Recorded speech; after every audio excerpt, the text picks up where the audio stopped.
1980 की बात है। जोधपुर, पुरानी शहर मार्केट। संजय मेरे कॉलेज के दोस्त फोटोग्राफर थे, फोटोग्राफर बनना चाहते थे, कैमरा था उनके पास। तो और मैं जो इंजीनियरिंग कॉलेज के उन दिनों एक लेखक बनना चाह रहा था। तो हमने कहा चलो राजस्थान जाते हैं। मैं आया किरंदुल से गाड़ी पकड़ी, रायपुर पहुंचे, वहाँ से ट्रेन, फिर दिल्ली से फिर राजस्थान, ऐसे कुछ। और संजय पूना से सीधे जोधपुर आया। जोधपुर में हमारे दोस्त थे, अशोक संचेती। हाय संचेती, थोड़ा सा उसके हाय बोल रहे थे इस प्रोग्राम में। अब भी वही हैं, वो टेक्सटाइल का कुछ करते हैं, वो डाइंग वगैरह। तो हम निकले थे बाज़ार में, ये कहानी यहीं ख़त्म हो जाती है। तो हम ऐसे जा रहे थे तो किसी ने टोक दिया, कहती है ओ काड़ो अंग्रेज। तो ये है बात। चलिए, welcome to learner centred design education. ये मेरा पॉडकास्ट है। मेरा नाम है सौमित्री वरदराजन। मद्रासी हूँ। 20 साल से ऑलमोस्ट, मतलब इंग्लिश में बोलूँगा, करीब 20 साल से मैं ऑस्ट्रेलिया में रहता हूँ, मेलबर्न में। इसके पहले दिल्ली में रहते थे हम लोग। तो बच्चों के साथ हम लोग पूरी फैमिली यहाँ पे शिफ्ट हो गए। दिल्ली में IIT में था, मैं पढ़ाता था। तो अब आजकल यहाँ पे RMIT यूनिवर्सिटी में पढ़ा रहा हूँ। तो आज सैटरडे है, धूप निकली हुई है, हवा चल रही है। और मेलबर्न में हमारे मतलब रोड के उस साइड में एक घर बन रहा है। तो घर के जो कॉन्ट्रैक्टर हैं वो सरदार हैं, वो पंजाबी हैं, ज़ोर ज़ोर से म्यूज़िक बजाते हैं लोगों को परेशान करने के लिए। तो ये है ऑस्ट्रेलिया। आज ये पॉडकास्ट करने के पहले मैं तो थोड़ा सा बाथरूम वगैरह साफ़ किया। और अब आपको मिलवाता हूँ हमारे ये नौकर जी हैं, ये फ्लोर की सफाई, मतलब झाड़ू करने वाले। तो ये हैं रूम्बा, रोबोटिक वैक्यूम क्लीनर। मेरे पीछे भाग रहा है, मेरे को बाहर निकलना है। तो एक तो वो है, फिर बाथरूम थोड़ा सा साफ हो गया, कपड़े धोने को डाल दिए मैंने, और बर्तन डिशवॉशर में हैं। अब चल रहा है काम, फिर बाहर जाके लॉन मोवर चालू करना है। वो अगले एपिसोड में आपको सुनने का मौका मिलेगा। तो आज का जो टॉपिक है उसका नाम है एजेंसी। एजेंसी का हिंदी में क्या कहते हैं पता नहीं, चलो छोड़ देते हैं अभी के लिए। तो मैं कॉलेज में फर्स्ट ईयर पढ़ाता हूँ। ये जो स्टूडेंट्स स्कूल ख़त्म करके कॉलेज आते हैं, तो 4 साल का इंडस्ट्रियल डिज़ाइन का प्रोग्राम है। इंडस्ट्रियल डिज़ाइन मतलब जो फैक्ट्री में उत्पादित चीज़, जैसे कंप्यूटर या मोबाइल फ़ोन या फर्नीचर या गाड़ियाँ, इनकी जो, खैर ज़्यादातर तो ये काम इंजीनियर करते हैं, लेकिन इसका जो बाहरी जो शेप है, जिसका लुक है, वो इंडस्ट्रियल डिज़ाइन के हाथ आता है, मतलब यूज़र इंटरफेस वगैरह। तो फर्स्ट ईयर में पढ़ाता हूँ, फर्स्ट ईयर कोऑर्डिनेट करता हूँ। और इसका मतलब है कि 4 कोर्सेज हैं मेरे हाथ में। एक तो इंजीनियरिंग वाला कोर्स है कि स्कूल से जो बच्चे निकल के कॉलेज आते हैं तो वो इंजीनियरिंग के बारे में कैसे सीखेंगे। वो मतलब जो फैक्ट्री में जैसे चीज़ें बनती हैं, तो मैन्युफैक्चरिंग उसके बारे में कैसे सीखें वो। फिर दो और कोर्सेज हैं जो स्टूडियो कहते हैं हम उनको, मतलब जो डिज़ाइन का जो कला है।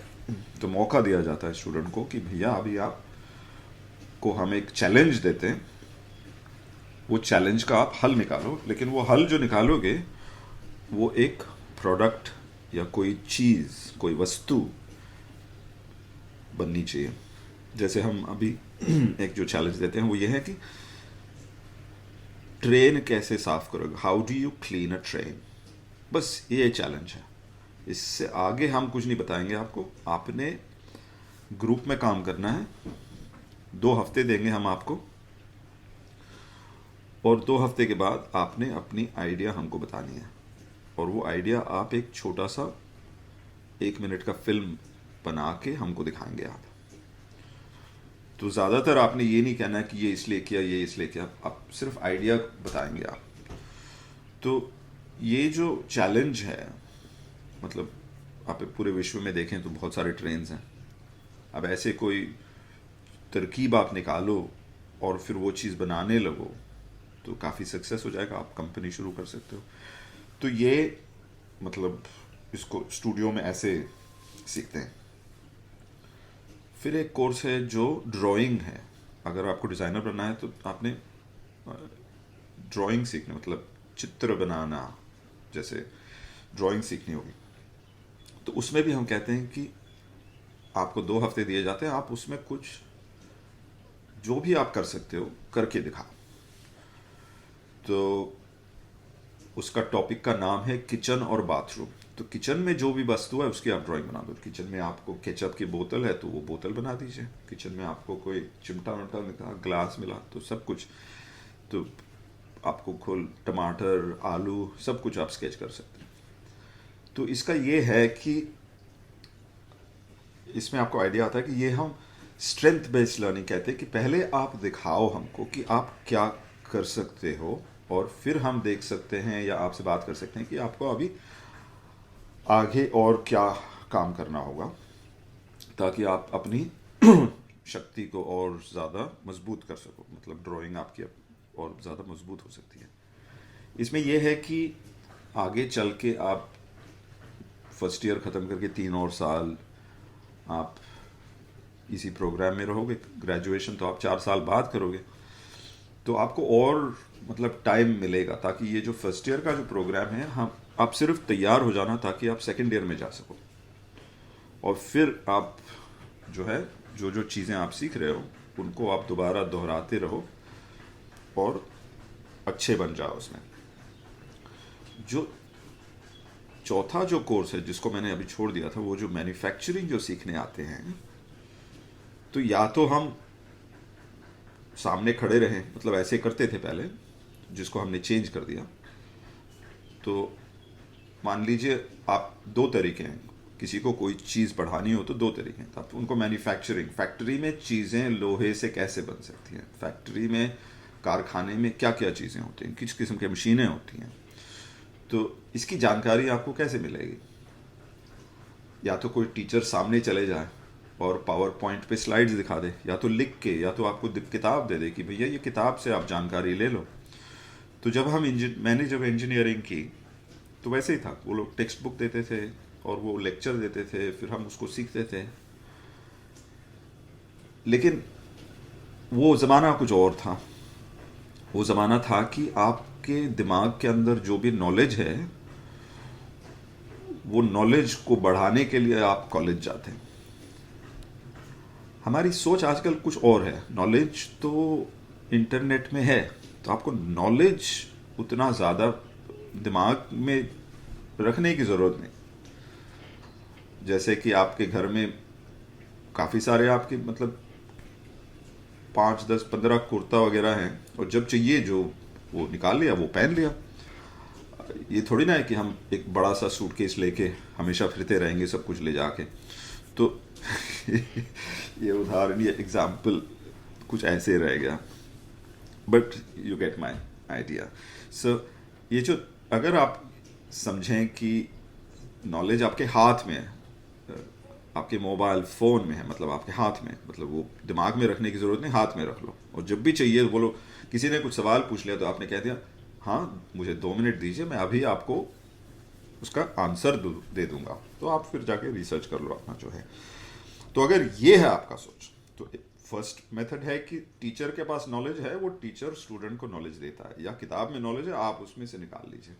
दूसरा सोच है कि नॉलेज रहने दो, हाथ में रख लो, लेकिन दिमाग के साथ क्या करोगे। तो ये जो इंजीनियरिंग वाला कोर्स हमने ऐसे बनाया, 12 हफ्तों में बच्चे जो है 2-2 हफ्ते का प्लान करेंगे, तो हम उनसे कहते हैं कि आप जाओ और पूछ पता करके लेके आओ। आप इंटरनेट में देख लो, कहीं भी देख लो, और कोई मटेरियल ले लो, आप जैसे कांच ले लो, तो कांच कितने किस्म के कांच होते हैं, कांच की चीज़ें कैसे बनती हैं, कांच मतलब पुराने ज़माने में कैसे बनते थे चीज़ें, आजकल कैसे बनते हैं, शीशे कैसे बनते हैं, गिलास कैसे बनते हैं, ये सब चीज़ आप खुद ही पता कर लो और उसके बारे में एक 1 मिनट या 2 मिनट का एक मूवी बना के हमको दिखा दो कि ये होता है। तो ये जब हमने ऐसे बदल दिया तो बच्चे अब आत्मनिर्भर, सेल्फ रिलायंट हो जाते हैं। वो तो उनके अंदर जो शक्ति है, जैसे वो एजेंसी जो है, हम चाहते हैं कि उसको थोड़ा सा आग लगा दें, उसको मतलब दिया जला दें, उनको एक्टिवेट कर दें, ताकि वो अगली बार कांच नहीं है कुछ और है, किसी ने कहा कि भैया तुमको अभी नौकरी फैक्ट्री में जाके काम करना है, और वहाँ पे वो प्रेशर कुकर बनाते हैं, प्रेशर कुकर तो एल्यूमिनियम की बनती है। तो इंटरव्यू है, तो आपने अपना एप्लीकेशन भेज दिया, जब इंटरव्यू का टाइम आया तो मान लीजिए 1 महीने बाद या कुछ हफ्ते बाद इंटरव्यू है, आप तो जाके इंटरनेट में आपने सब कुछ सीख लिया एल्यूमिनियम के बारे में, या स्पिनिंग के बारे में, या हॉकिंस की प्रेशर कुकर या प्रेस्टीज प्रेशर कुकर बनती कैसे। फिर जब आप इंटरव्यू में जाओगे तो आप तो बिल्कुल ही एक्सपर्ट हो। तो आप इसमें इस एग्जाम्पल में, उदाहरण में ये है कि जब आपको ज़रूरत हो, आपने आज आलू गोभी बनाना है, तो अब जाइए और मार्केट से लेके आइए। पड़े पड़े तो वो खराब हो जाएगी, तो दिमाग में भी पड़े पड़े खराब हो जाएगी। तो ये हमारे सोचने का तरीका है। इस प्रोग्राम का नाम है माई फर्स्ट 6 मंथ्स। तो इसका वेबसाइट भी है, मैं डिस्क्रिप्शन में इसका लिंक दे दूंगा, तो उसमें आप जाके देख सकते हैं कि ये वो सारा वेबसाइट ऑफ कोर्स अंग्रेजी में है, बट वो फिल्म्स मूवीज आप देख सकते हैं, जो छोटे छोटे 1 मिनट के जो फिल्म्स बनाए हैं बच्चों ने, बच्चे तो नहीं पढ़े हैं ये लोग। तो माई फर्स्ट 6 मंथ्स, पहला मैं अगर मतलब ये सवाल हमने उठाई कि जो स्टूडेंट जो कॉलेज में आते हैं वो स्कूल में काफ़ी सारी चीज़ें सीख के आते हैं। कोई तो कंप्यूटर में कुछ गेम्स खेलते खेलते वो कुछ ना कुछ सीख लेते हैं, कोई और कुछ आर्ट में कुछ सीख लेते हैं, कोई म्यूजिक, मतलब काफ़ी 16 साल तो कुछ तो किया है इन्होंने। तो जब वो हमारे प्रोग्राम में आते हैं, हम कहते हैं उसके ऊपर खड़े होके, मतलब अपने बल पे खड़े होके कुछ दिखाओ, कुछ करके दिखाओ, और हम तुमको सिर्फ चैलेंज देंगे, तुमको कुछ बताएंगे नहीं। तो माई फर्स्ट 6 मंथ्स में मेरे साथ काम करते हैं कुछ 8 और टीचर्स। तो हम ये कहते हैं कि अब तुम जो टीचर हो, एक चीज सोच के चलो कि तुम साइलेंट टीचर हो। तो ये काफ़ी चला हुआ है कि मैथ्स जब पढ़ाते और लैंग्वेज पढ़ाने में लोग साइलेंट टीचिंग का इस्तेमाल करते हैं। जो मैं बहुत साल पहले मैं जापान गया था, तो वहाँ पे 5 हफ्तों में हमको जापानी सीखनी थी। तो शुरू में हम पहले दिन हम क्लास में चले गए, तो काफ़ी कंट्रीज प्रांत से लोग आए हुए थे वहाँ पे। तो टीचर आए और टीचर सिर्फ जापानी में बोलना शुरू किया उन्होंने। तो टीचर कभी भी किसी और लैंग्वेज में बात नहीं करते, वो सिर्फ, तो उन्होंने अपनी तरफ इशारा किया और कुछ कहा, तो फिर हमारी तरफ इशारा किया, तो हमने समझ लिया कि वो उसका नाम है, और हमने अपना नाम बता दिया। तो ऐसे जो 5 हफ्तों बाद जब मैं हिटाची के फैक्ट्री में गया, तो मैं जापानी तो बोल सकता था, कोनिचिवा मिनासान, तो ये जापानी हो गया। तो ये silent teaching my first 6 months में छोटी छोटी चीज़ें हैं जो हम ट्राई करते हैं। एक तो स्ट्रेंथ बेस्ड लर्निंग हो गया, एक एक्टिवेशन ऑफ एजेंसी हो गया, एक साइलेंट टीचिंग हो गया। अब ये 4 साल से चल रहा है ये प्रोग्राम।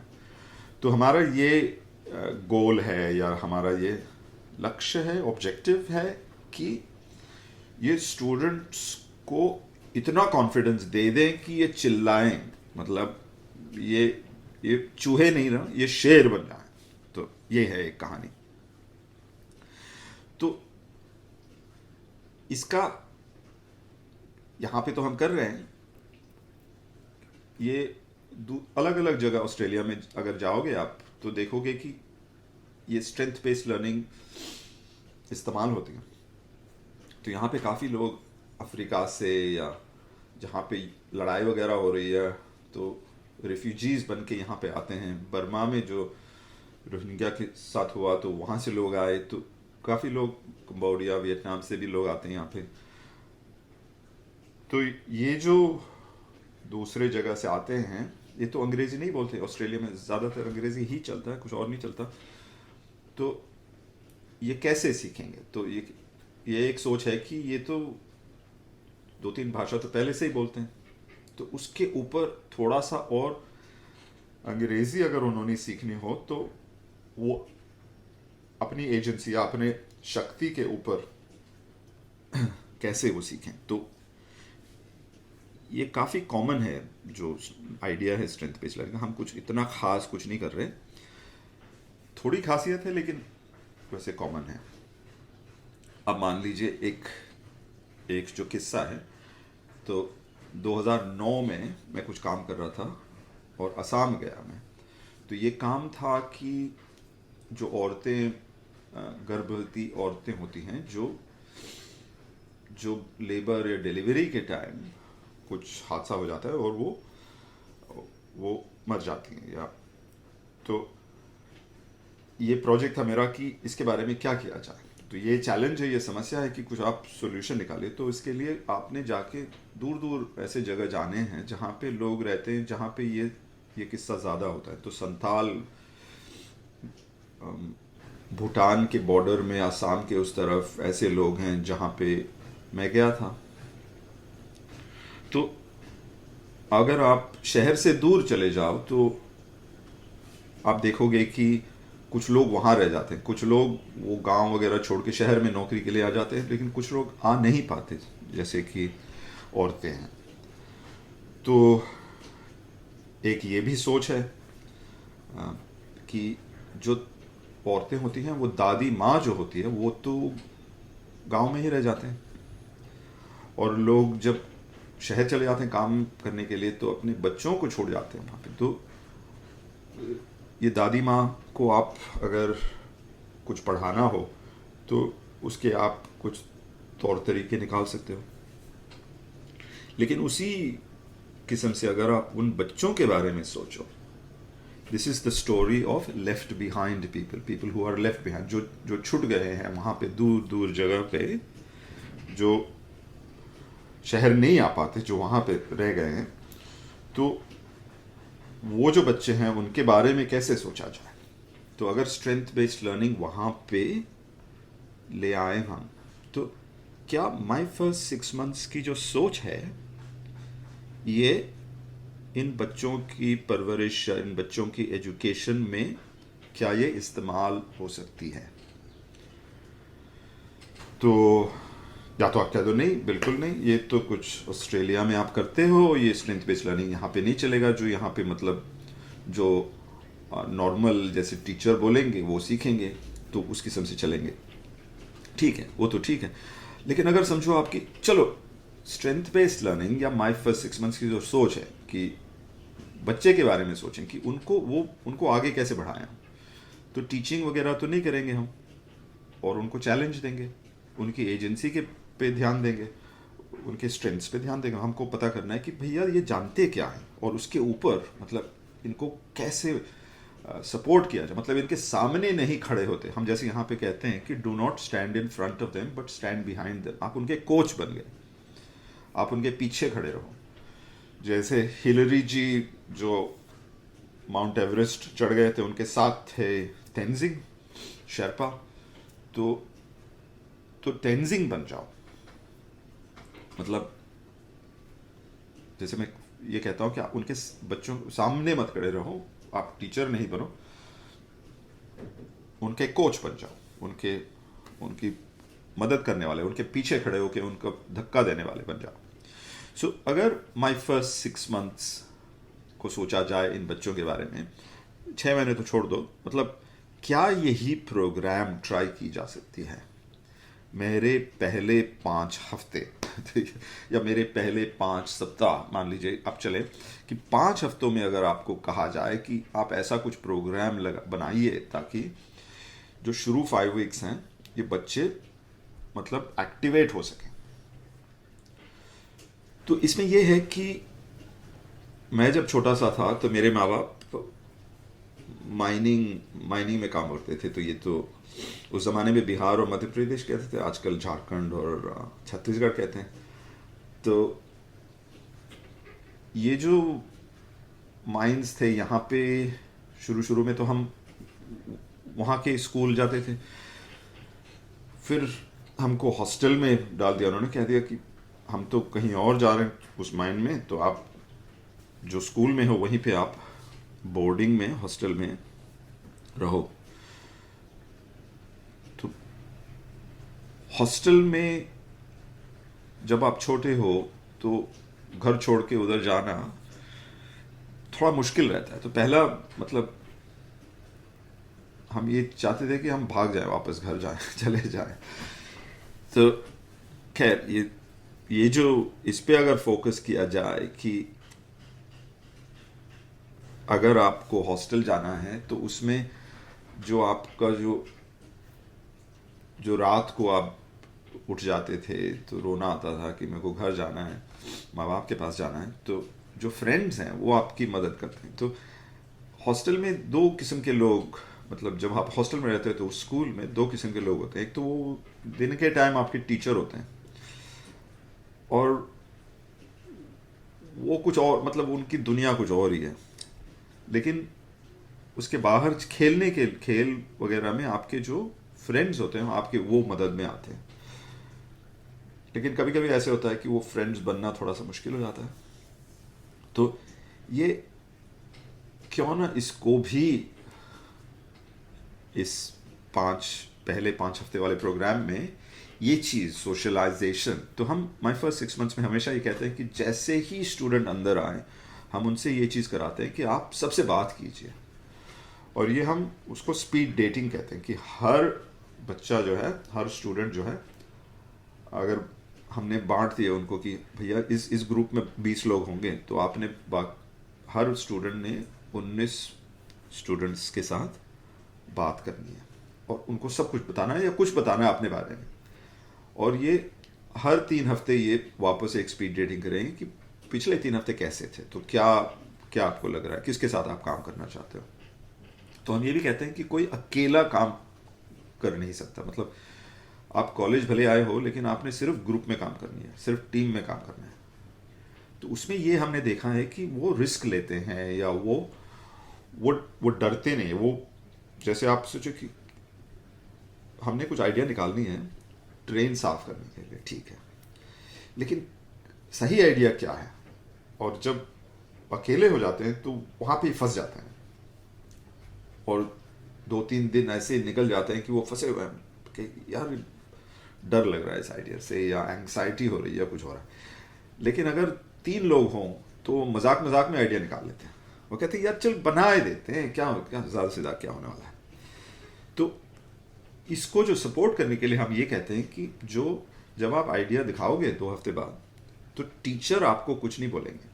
टीचर तो साइलेंट है, कुछ बोल नहीं सकते, लेकिन उस काम का जो मार्क देना है, मतलब आपने मतलब 100 से कुछ उसकी एवेल्युएशन करनी है, उसको मार्क्स देने हैं, तो वो दूसरे स्टूडेंट ही आपको देंगे। तो हम फिर ज़्यादातर देखते हैं कि वो जो बातचीत है कि अच्छा आइडिया क्या होता है वो जल्दी से सीख जाते हैं। वो उनका ये दिमाग में ये कभी नहीं आता कि ये टीचर है जो हवलदार है, इसको खुश कैसे किया है, इसको मतलब क्या बोलते हैं उसको, घूस कैसे दिया जाए इसको, ये चाहता क्या है, ये जो नॉर्मल स्कूल्स में होता है ये हमारे यहाँ नहीं होता। वो हमने निकालना था, तो हमने टीचर को वहाँ से निकाल दिया और टीचर को गाइड बना दिया, टीचर को बेसिकली साइलेंट कर दिया। तो जो काम जो कर पाते हैं ये बहुत अच्छा काम कर पाते हैं।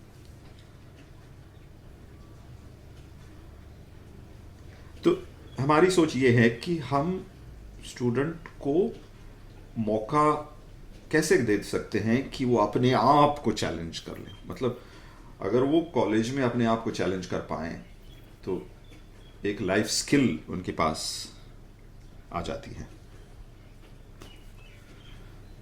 ठीक है, तो ये पहला एपिसोड है।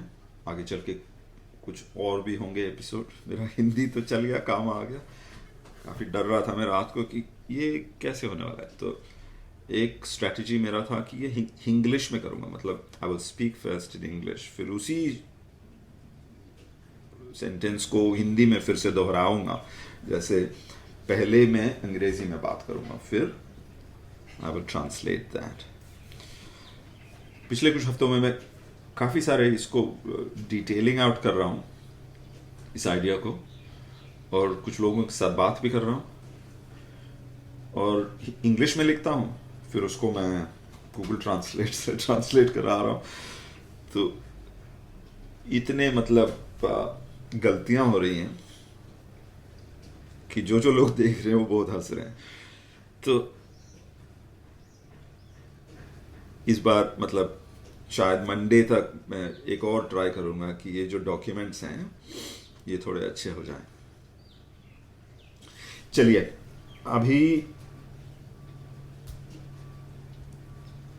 अभी इस ये किस्सा, ये वाला इंट्रो किस्सा ख़त्म हो जाता है। इसका टॉपिक था एजेंसी। और अगर आप स्पॉटिफाई गए इस एपिसोड को सुनने के लिए, तो मैं वहाँ पे एक म्यूज़िक का ट्रैक लगाऊंगा अभी। वो छाप तिलक और कोक स्टूडियो का रिकॉर्डिंग है वो। चलिए, bye, see you next time.